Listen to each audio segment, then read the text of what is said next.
warahmatullahi wabarakatuh. Waalaikumsalam warahmatullahi wabarakatuh. Alhamdulillahirabbil alamin walhamdulillahilladzi ja'ala syahrul ramadan syahrul mubarak wa farada siyamahu wa nadaba qiyamahu.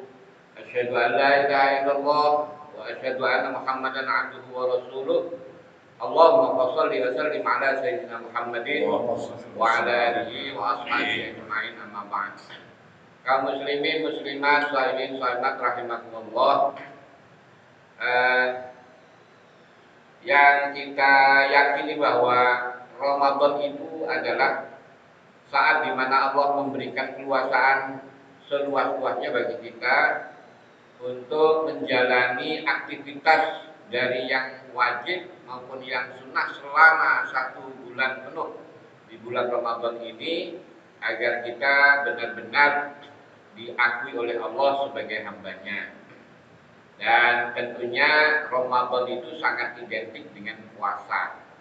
Maka puasa itu diperintahkan oleh Allah Subhanahu wa taala, dan sebagaimana juga orang-orang sebelum kita, ini sebagai sesuatu yang wajib.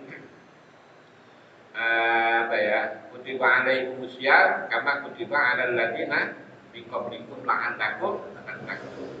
Ya ayyuhalladzina amanu kutiba alaikumus syiyam kama kutiba alal ladzina min qablikum la'allakum tattaqun. Nah, jadi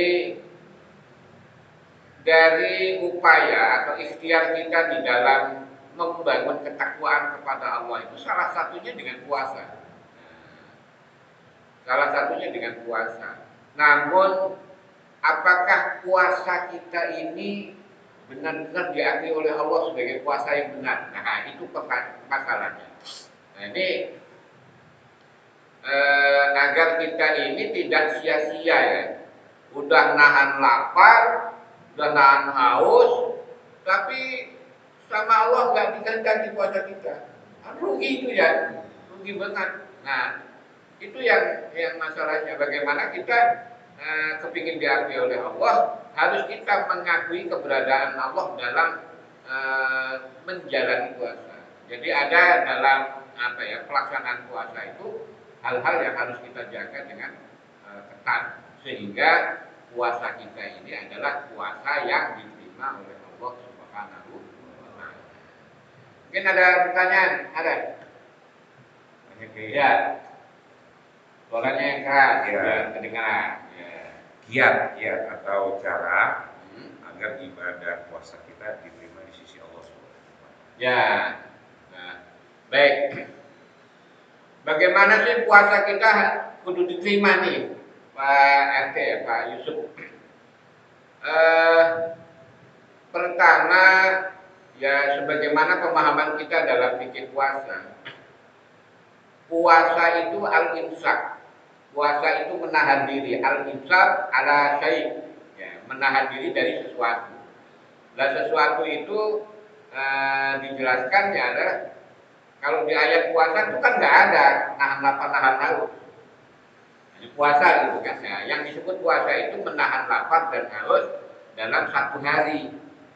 Artinya mulai terbitnya matahari sampai terbenamnya matahari. Itu pertama kita harus ketahui. Kenapa? Setiap orang melaksanakan ibadah itu harus ada ta'yin, memahami, tamyiz, mengetahui, memahami tentang apa yang dilakukan. Nah, kemudian apakah puasa itu hanya cukup menahan lapar dan haus? Ternyata tidak.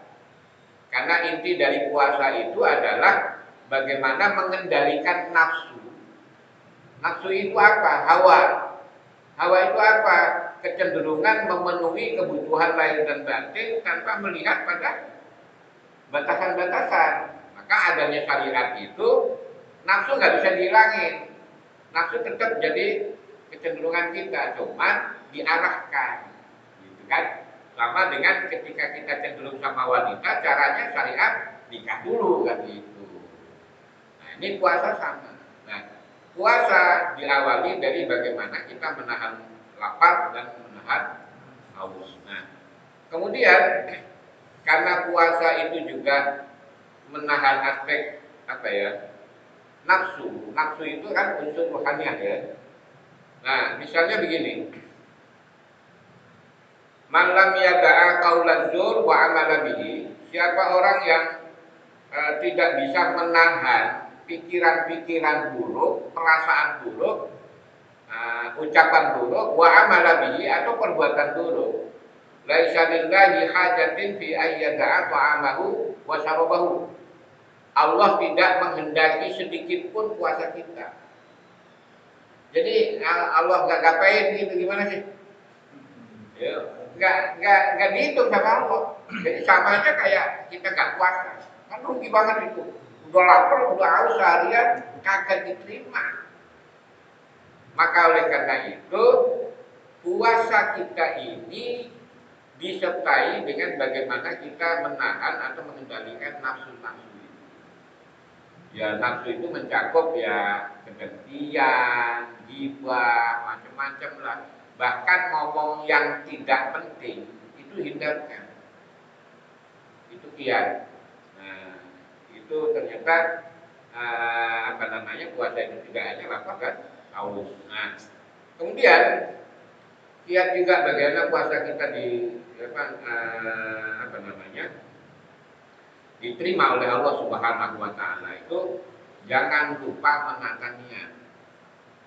Dan niat itu harus kita pelihara mulai dari terbitnya matahari sampai terbenamnya matahari. Maksudnya gini, kita niat nih sahur, bahwa itu sawagotin an ada ifatisah di Ramadan hadisanat di fadlillahi ta'ala. Kira-kira jam 8 kita ingat nggak bahwa kita sudah niat dalam niat. Tapi kadang-kadang kita melakukan sesuatu yang menghilangkan mana puasa kan, ngerasain orang apa. Nah ini kita kembali lagi, ya Allah saya lagi puasa, jadi murojaah belajar. Murojaah ila maqasidul. Itu salah satunya kita menjaga. Karena kadang-kadang kita kalau lagi lupa, kita lupa lagi puasa. Nah ini kadang-kadang karena niat kita nggak kita jaga, sehingga nafsu nyolong. Nah, gitu kecenderungan nafsu. Makanya kata Imam Syafi'i menghadirkan niat dalam puasa itu selama kita mulai dari terbitnya matahari sampai terbenamnya. Kadang-kadang kalau melihat gawean apa gitu kan kadang-kadang kita lupa sama puasa kita kan. Itu maksudnya. Kalau sudah lupa dengan puasa maka kita cenderung melakukan sesuatu yang lebih dari itu yang menjaga niat puasa itu penting.